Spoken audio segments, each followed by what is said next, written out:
Peace. This is the enemy's public, and I am Bro.Nasir. Brandon Tatum.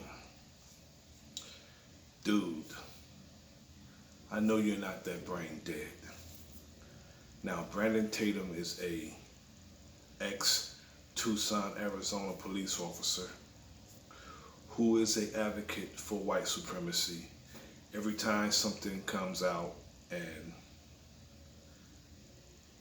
the narrative is, black people are being mistreated or they're being murdered by racist police or even by racist regular white folks.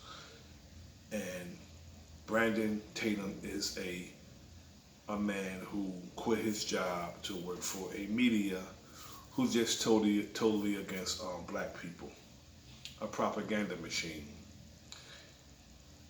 When I first seen Brandon Tatum, he was on Professor Griff's program. He wasn't on the program. Professor Griff was showing videos of him talking about the murders in Chicago and giving out the BS statistics that, they put out about us to discredit us and to make us look bad. And Brandon Tatum is a willing participant. He's a man who thinks that there's a comfortable place for him in white supremacy. But I'm here to let you know, Brandon Tatum, that there's no comfortable place for you in racism, white supremacy.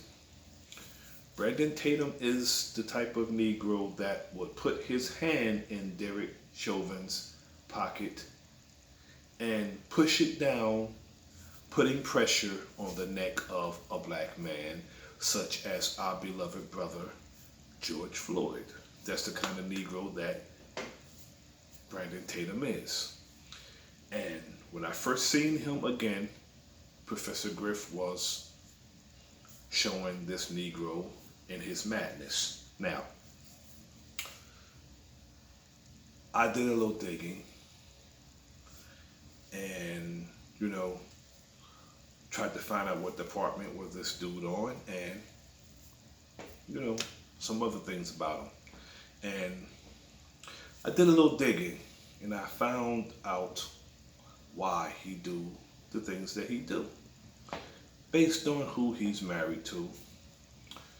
This dude has a lot of self-hate, and if it was the other way around, he wouldn't be doing what he's doing. If it was two black men who killed a white man, he'll be saying that the white man was murdered and the brothers wasn't justified. Anything to support the narrative of white people. He's a panderer and coddler to white supremacy because he thinks that there's a comfortable place for him in racism, white supremacy. And I did some digging and I seen his wife, and that gives me a lot of information on why he do the things he do. And if it was the other way around, he wouldn't be doing what he's doing. And not only that, his wife would not do what he's doing. His wife would not come to the aid or to bat for black people. This guy, he's married to who he's married to. I don't have to go into it, but I know this is the reason why his behavior is the way it is. He's a self-hating Negro. When he look in the mirror, he don't like who he see. He don't like what he see. Evidently, he doesn't love his mother. Evidently, he don't appreciate where he came from. He don't appreciate his lineage. And that's the reason for his behavior.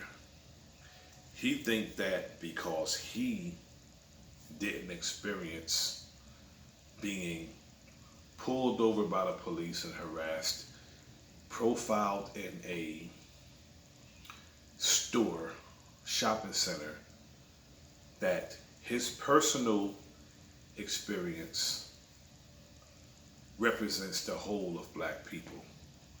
Not only is it arrogant, it's stupidity, outright ignorance. Now, as you see, I'm sitting here alive, which means that I was never murdered by the police. So that doesn't mean that black men and women are not being murdered by the damn police. So I don't know why this dude think the way he think. I'm just, baffled about how a guy can be that ignorant. Here's a guy who comes and tries to dispel everything that not only the news says or investigators say. He thinks because he is an ex-police officer that he knows it all. Your brass don't know it all. And not only that, I'm here to tell you, you're not the only one who was in law enforcement. I'm just going to let you know that from the back. And he came out and said that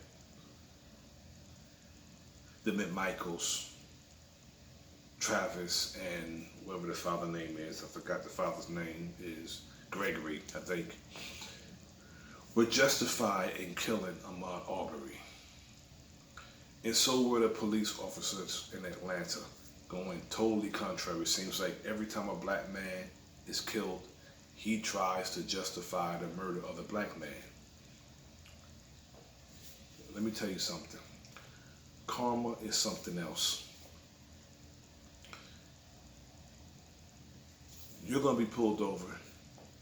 You're going to get a taste of what our other brothers and sisters go through.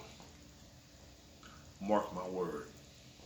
I pray that you go through that to get a bird's eye view of what brothers and sisters go through with these racist police officers.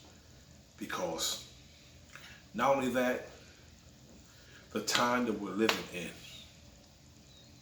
you think that you have risen above the condition of your people, which is foolish, stupidity.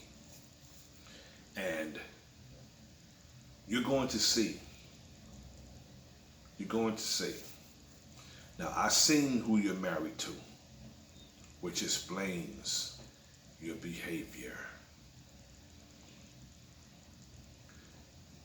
You are pathetic, Brandon Tatum.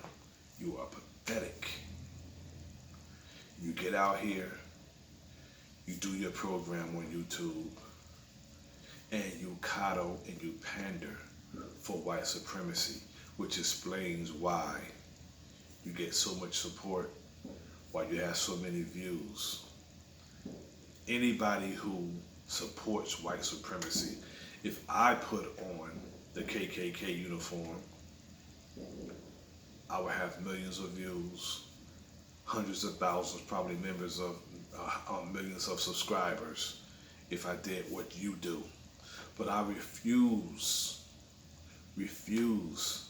to sell my soul to the devil. I refuse to. I refuse to have a self-centered mind and think that I've risen above the condition of my people, that I can tickle the ears of white people at the expense of my own people. I don't know if both of your parents are black, but it's pathetic. Your behavior is pathetic. I don't know how you sleep at night, but I sort of do. based on who you call darling, based on who you call, you know, sweetheart, whatever term of endearment you give your significant other, you're pathetic. This is the enemy's public, and I am Bro.Nasir. Like, share, subscribe. Leave a comment in the comment section. Peace.